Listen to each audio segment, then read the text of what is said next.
Hello, everybody. I'm Eric Johnson, and welcome to the latest episode of the True Claims Podcast, and another fascinating case to tell you about today.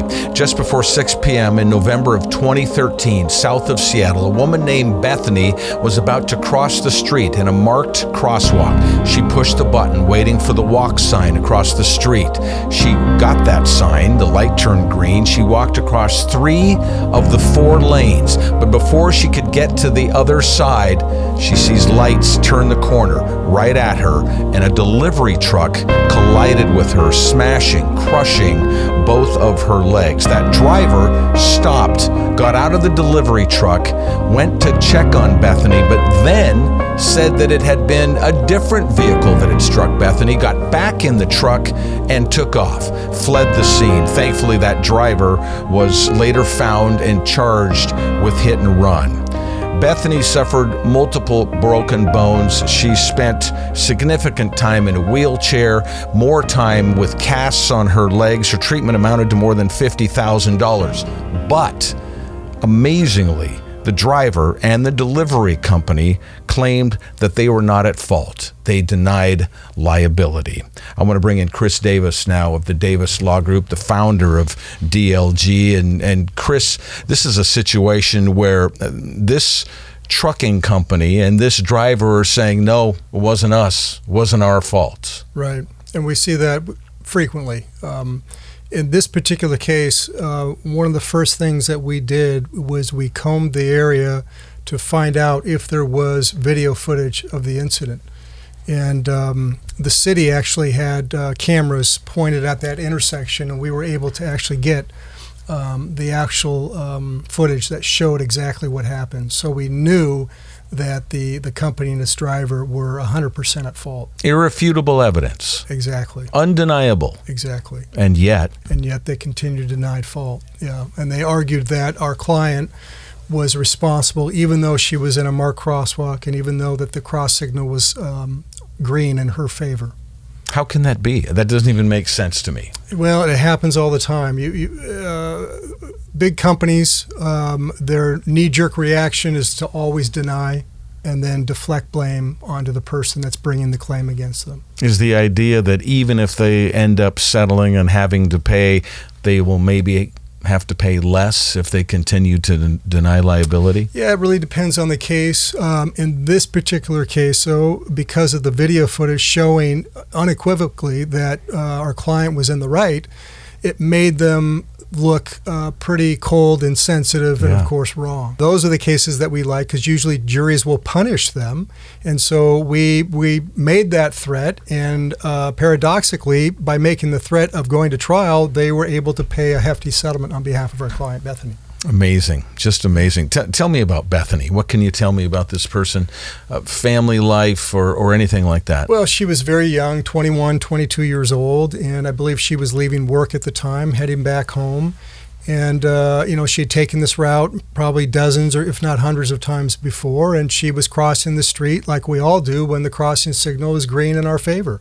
And then out of the blue, this delivery truck making a right-hand turn, and you see this on the video, does not stop, basically makes the turn in a circular motion and nailed her. I mean, just nailed her and knocked her to the ground and then ran over both of her legs. Oh, my goodness. What made this case, though, even more egregious is that the driver stopped about 50 feet ahead and walked back and made contact with her and told her that it wasn't him, it was some other car or some other truck, and he turned back, got into the truck, and drove away. Didn't wait for help? No. Didn't call 911? Didn't call 911, just left and went back to his employer, and that was egregious. That was egregious. So now the employer sees this video. They can see that their guy is at fault. Right. Does he keep driving for this company? Well, in this case, no, I believe they terminated him. It took several months, I believe, but eventually they terminated him for cause. So by terminating him, aren't they in essence admitting fault? Yeah. You see, you're asking questions about what often happens is that with companies, especially large companies, the right hand doesn't know what the left hand is doing. So they'll deny fault in the case, but then they'll take actions against the employee to show that, the employee was wrong, right? We see that all the time.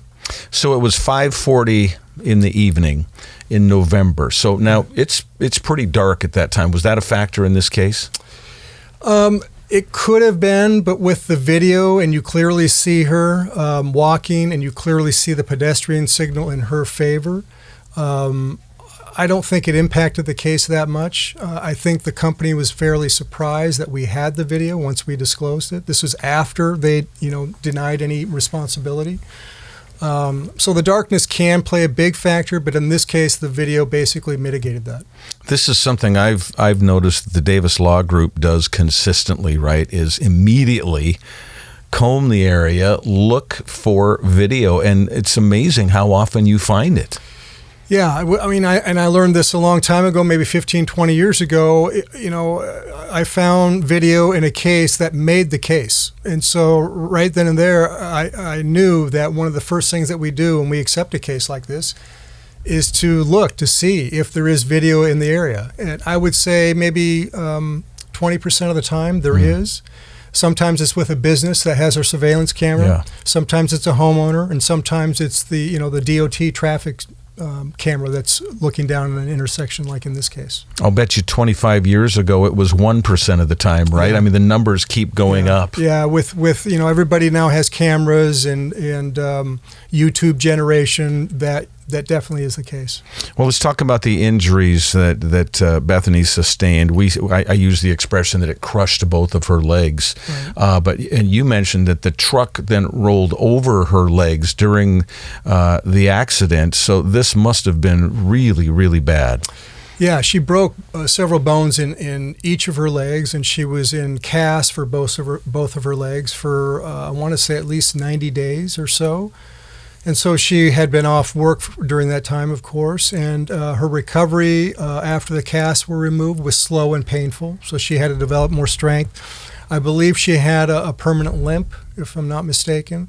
But fortunately, she made a fairly good recovery given the extent of the injuries, and a big piece of that is because of how young she was, right? So her body was able to recover and heal much better than if it happened to like somebody in their 60s or 70s. So a permanent limp, but other than that, probably for the most case, okay, hanging in there. But residual soreness, sure, depending on her activity level. But it did impact her activity level as far as what she could do, like playing something high impact or jogging. That probably was out of the question for her. So you've got your team working on this, and tell me about the negotiation, because that's what it came down to, right? A negotiation between Davis Law Group and the trucking company? Right, yeah. So we made sure that the company was aware of the video before we even tried to negotiate or settle the case. We also had to really know what the extent of Bethany's injuries were and what the long-term prognosis was, which is fairly surprising to me. It was fairly good. So she made a very good recovery. But the existence of the video and then what the driver did afterwards by stopping, making contact with her, and then leaving, those are what I call aggravating factors in the case. Those can increase the value of the case, and we use those factors to do that in this case. Now, aside from your case, did that driver face any jail time for this? Well, the last I heard is that the city was pursuing, or may have been pursuing, hit-and-run charges against him. I don't know if they stuck or if he plea bargained, but the city did pursue those charges. Wow, amazing. So let's talk about the settlement then. You got a settlement in this case. Right. Can you tell me how much it was? It's confidential right now. I will say it's well into the seven figures, which is pretty good for broken legs that heal pretty well. The company, one of the other things that we did with the video is we contacted the media to find out if there were any other witnesses. I think we uncovered one nearby driver that contacted us as a result of that coverage, which helped, but the video was the primary piece of evidence that helped us make that case. So you're asking the newscasters to go on the air and say, if you were a witness to this, please get a hold of somebody. Yeah. Fascinating that I'm still fascinated by the trucking company, the delivery company denying liability. My question is, is it different dealing with a corporation like that and the insurers that they have than it is just regular auto insurance? It can be. Oftentimes we see that. A lot of times, depending on the company may be self-insured and they have their own claims or risk management department. Those cases can be challenging just because the company will fight a lot harder when they're self-insured because they're keeping more of their money, right, potentially.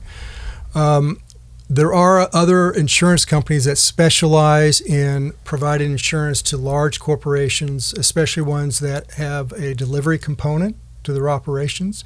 They can be very difficult to deal with. Oftentimes, they will show up on the actual date of the accident with lawyers and experts already examining the scene before my office ever gets involved. We see that fairly regularly.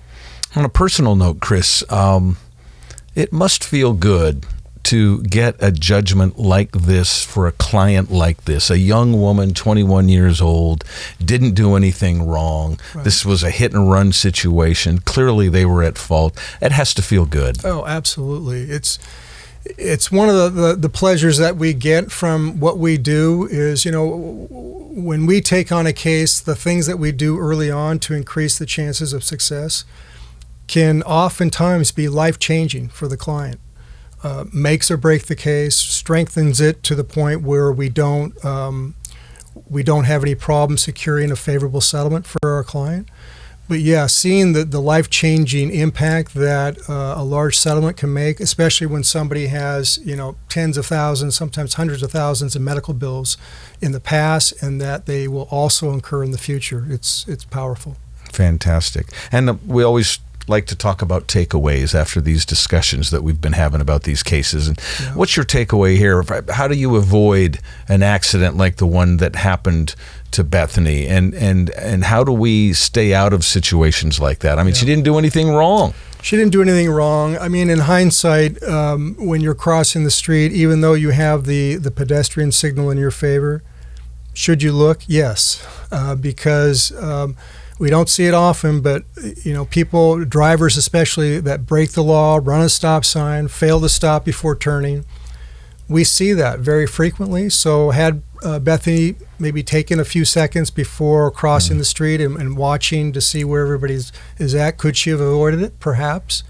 But don't just assume that because you're in a crosswalk and you've got the pedestrian signal in your favor that nothing's going to happen. Because a lot of the cases that we see, that we accept, the driver is not paying attention. The driver is doing something wrong, especially in this day and age with everybody having a cell phone and looking at the cell phone while they're driving or texting.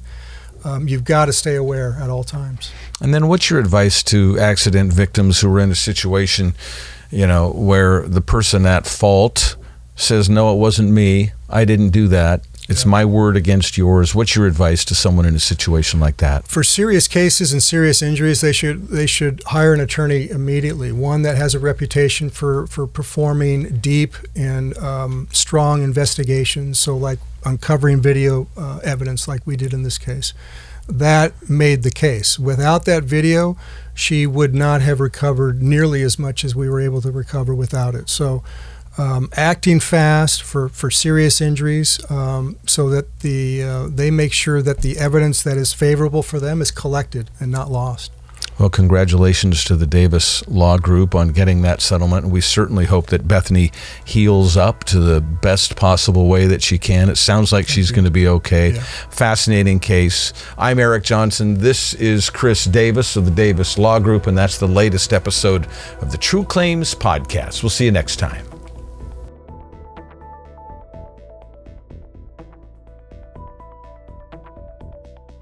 Eric Johnson here. I spent the last 30 years reporting on what you need to know, and now I've got something I think everyone could use. The Washington Accident Book Series offers a free legal guidebook on everything from car crashes to dog bites, so that you know what to expect after any kind of accident. Know your rights and how to avoid common mistakes after an accident by getting your free copy at WashingtonAccidentBooks.com.